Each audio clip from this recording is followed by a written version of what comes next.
दोस्तों, मैं नील जोधपुर से आज आपको कहानी सुनाऊंगा भूत का दर्पण। वह उसमें नज़र क्यों आता है, कुछ तो समझ नहीं आ रहा था, मगर कुछ नहीं किया जा सकता क्योंकि हो सकता है वह बहुत पुरानी बात है। हम दोनों अचानक ही उस जगह पर चले गए थे। उस जगह के बारे में आप नहीं जानते थे, ना ही कभी पहले गए हुए थे। उस दिन कुछ ऐसा हुआ था जिसे याद करके हमें आज भी डर लगता है, मगर डर इसका इलाज नहीं है। उस दिन हमारे दोनों के साथ कुछ अजीब हुआ था। मेरा दोस्त भी तब से यही सोचता है कुछ तो है, क्योंकि उसी जगह पर ऐसा देखने को मिला था। हम दोनों एक दिन साथ में घर आ रहे थे। घर आने के लिए हमें बस लेनी पड़ती है, इसलिए बस से ही हम दोनों वापस आ रहे थे। हम दोनों अपने एक दोस्त की शादी में गए थे, उसी बस से वापस भी आ रहे थे, मगर बस रात के समय में बंद हो गई। अब उसका ठीक होना मुश्किल लग रहा था। हम सभी बस से नीचे उतर गए। कुछ भी समझ नहीं आ रहा था कि बस क्यों बंद हो गई है। बहुत कोशिश की मगर वह चल ही नहीं रही थी। क्या किया जा सकता था। हम दोनों भी नीचे ही थे और देख रहे थे कि हम किस जगह पर है, मगर जगह का पता लगाना मुश्किल लग रहा था। रात भी हो गई थी, कुछ नज़र भी सही तरीके से नहीं आ रहा था। सबसे बड़ी बात यह है कि वहाँ कोई सवारी भी आती हुई नज़र नहीं आ रही थी जिससे मदद मांगी जाए। दूसरी ओर घना जंगल नज़र आ रहा था। उसे देखकर तो वैसे ही डर लग रहा था, कुछ भी हो बस ठीक नहीं होने वाली थी। जब तक सुबह नहीं होती तब तक यहीं पर रहना पड़ेगा, क्योंकि कोई भी अब कहीं नहीं आ जा सकता था। कुछ बस में बैठ गए तो कुछ बाहर ही घूम रहे थे। हम दोनों बाहर ही थे, तभी एक रोशनी नज़र आती है। मेरा दोस्त कहता है, हम जिसे जंगल समझ रहे लगता है उसमें कोई रहता है, क्योंकि उधर देखो रोशनी आ रही है। जब मैंने देखा तो वह सही कह रहा था, वहाँ पर कोई तो ज़रूर है। मैंने कहा सभी को बता देते, मगर दोस्त ने मना कर दिया। उसने कहा कि सभी को बताया तो सभी उस जगह पर चले जाएंगे, इसलिए हमें ही वहाँ पर जाना चाहिए। मगर किसी अनजान जगह पर जाना कुछ ठीक नहीं लग रहा था, मगर दोस्त की जिद से वहीं पर जाना पड़ा। हम दोनों उसी ओर जाने लगे जिस जगह पर रोशनी आ रही थी। हम दोनों जब उस रोशनी के पास गए तो एक टूटा हुआ मकान था, मगर यहाँ पर कोई रहता है हमें कुछ यकीन नहीं होता। यहाँ कोई कैसे रह सकता है, मगर रोशनी तो अभी आ ही रही थी। हमें नज़र आ रहा था। हम दोनों अंदर गए, कोई भी नहीं था। यह रोशनी क्यों आ रही, यह बात कुछ समझ नहीं आ रही थी। इसे कौन यहाँ पर जला कर गया होगा। टूटा हुआ मकान था, वहाँ और कुछ भी नहीं था, लेकिन एक दर्पण लगा हुआ था। उस दर्पण को देखकर ऐसा लगता है यह अभी भी सही सलामत है।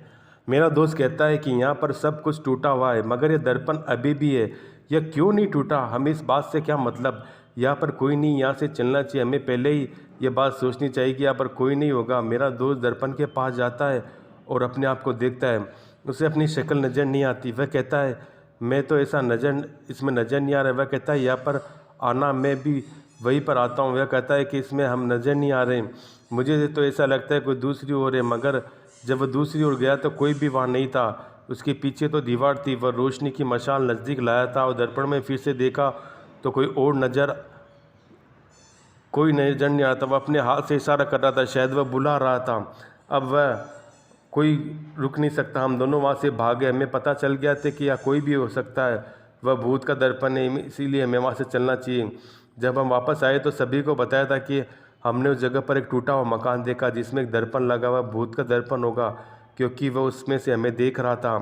कोई भी यकीन नहीं कर रहा था, मगर कोई जा भी नहीं रहा था। जब कोई बात ही नहीं मान रहा था तो वह क्यों जाएगा। मगर हम जानते हैं कि उस जगह पर भूत का दर्पण है। सुबह होती ही बस ठीक भी हो गई और हम दोनों वापस आ गए थे। वह कभी कभी नज़र आता है। यह बहुत वर्ष पहले की है। उसके बाद कभी उस ओर जाना नहीं हुआ, मगर हम दोनों यह जानते हैं कि हमने क्या देखा। ऐसा कुछ भी हम नहीं देखना चाहते। हमें पता है कि वह दर्पण आज भी हो सकता है। इस दुनिया में बहुत ऐसी चीज़ें जिस पर विश्वास नहीं होता, मगर जिनके साथ ऐसा होता है वह बात को समझ सकता है। भूत से बचाई जान, जान जान। एक बार की बात है, रामपुर गांव के बाहर एक भूत रहता था। रात के समय वह गांव में जाता और लोगों के घर के पास से गुजरता। वह गांव में भोजन के लिए अपना शिकार ढूंढता था। लोगों को यह बात पता थी, जिससे सभी लोग अपने घर के बाहर कल आना लिख देते थे। भूत जब घर के बाहर कल आना लिख देखता तो उस घर में नहीं जाता। एक दिन गांव में एक सेठ और उसकी पत्नी रहने के लिए आए। गांव के लोगों ने सेठ और उसकी पत्नी को भूत के बारे में पहले से ही बता दिया था। घर के बाहर कल आना लिखने को बोला। सेठ ने लोगों की बात को अनसुना कर दिया और सेठ की पत्नी के कहने के बावजूद घर के बाहर कुछ नहीं लिखा। सेठ की पत्नी से बोला, मैं किसी भूत से नहीं डरता। जब रात हुई और गांव के सब लोग सो गए तब भूत गांव में आकर उसने लोगों के घर बाहर कल आना लिखा देखा। जिस घर में वह कल आना लिख देता था तो वह दूसरे घर में चला जाता, क्योंकि वह सोचता है इस घर में कोई नहीं रहता। जब भूत सेठ के घर के बाहर पहुंचा तो वह कुछ नहीं लिखा था। ये देखकर भूत बहुत खुश हुआ। सोचा आज तो इंसान को खाने को मिलेगा। इसके बाद वह दरवाज़ा को खटखटाने लगा। सेठ की पत्नी ने जब आवाज़ सुनी तो वह डर गई, लेकिन सेठ के कहने पर वह दरवाज़ा खोलने गई। दरवाज़ा खोलने से पहले उसने खिड़की से झांक कर देखा तो उसे बाहर भूत खड़ा दिखाई दिया। वह दौड़ते हुए सेठ के पास गई और भूत के बारे में बताया। सेठ और उसकी पत्नी दोनों इससे डर गए और आपस में बचने की बात करने लगे। भूत ने उनकी बात सुन ली और ज़ोर ज़ोर से दरवाज़ा खटखटाने लगा। कुछ देर बाद भूत ने उसका दरवाज़ा तोड़ दिया, अंदर घुस गया। सेठ और उसकी पत्नी बचने के लिए घर के पीछे के दरवाजे से बाहर भाग गए। भूत के घर में घुसने पर घर का कुत्ता मोती भूत के सामने जाकर भौंकने लगा। सेठ की पत्नी ने जब मोती की आवाज़ सुनी तो उसने सेठ को मोती को बचाने को कहा। सेठ ने जब मना किया तो वह खुद मोती को बचाने चली गई, क्योंकि वह मोती से बहुत प्यार करती थी। जब वह मोती को बचा रही थी तो भूत ने उसे पकड़ लिया और अपने साथ ले गया। वह सेठ की पत्नी को जंगल में गुफा में ले गया। भूत ने उसे खाने के लिए बंदी बना लिया। मोती भी सेठ की पत्नी के पीछे पीछे गुफा में पहुंच गया। सेठानी ने मोती को भगा दिया जिससे भूत उसको न खाए। मोती दौड़ता हुआ सेठ के पास आया और उसको खींचने लगा। सेठ को पता था कि मोती उसकी पत्नी को बचाने भूत के पीछे गया था, जिससे उसको यह पता कि भूत की सेठानी कहाँ लेकर गया। सेठ गांव के कुछ लोगों को लेकर मोती के पीछे पीछे गया। मोती उसको एक गुफा में लेकर गया। बहुत से गांव वालों मशाल के साथ आता देख भूत सेठनी को छोड़कर भाग गया। इस तरह मोती की हिम्मत से सेठानी की जान बच गई। रसोई घर में भूत। साल 1971 में घटी कहानी है। दक्षिण स्पेन में एक कोर्डोबा नाम का शहर है। इसी शहर से जुड़ा बेल्जियम गांव है। इस गांव में एक बूढ़ी स्पेनिश महिला अपनी पोती के साथ किराए के मकान में रहती थी। उसके पुत्र और पुत्रवधू का देहांत एक सड़क हादसे में हो गया था।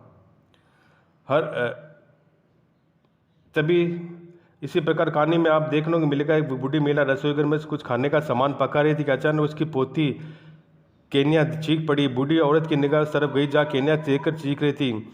उसे देखते देखते उसके मुंह से चीख निकली। उसने देखा रसोई घर के फर्श की सफ़ेद रंग की टाइल्स पर भयानक काला साया दिखाई दिया।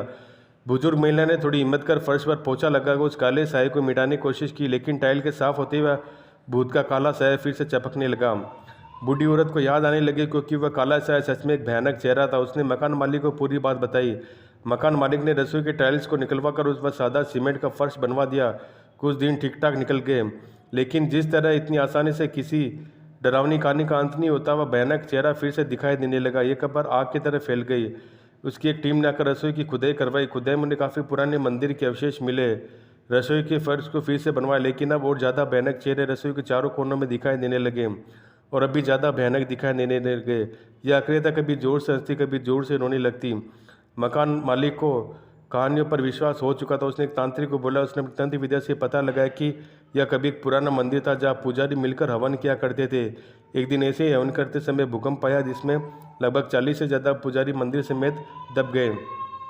तभी से उनकी मदद के लिए चीखती है। उन्हें मुक्ति पाने के लिए इंसानों को देखकर मुक्ति दिलाने को कहते हैं। वही रसोई घर का सच है। तांत्रिक ने फर्श पर पवित्र जल छिड़क दिया, जिसके बाद इस डरावनी कहानी का भयंकर अंत हो गया। तो दोस्तों आज के लिए इतना ही। तब तक के लिए धन्यवाद।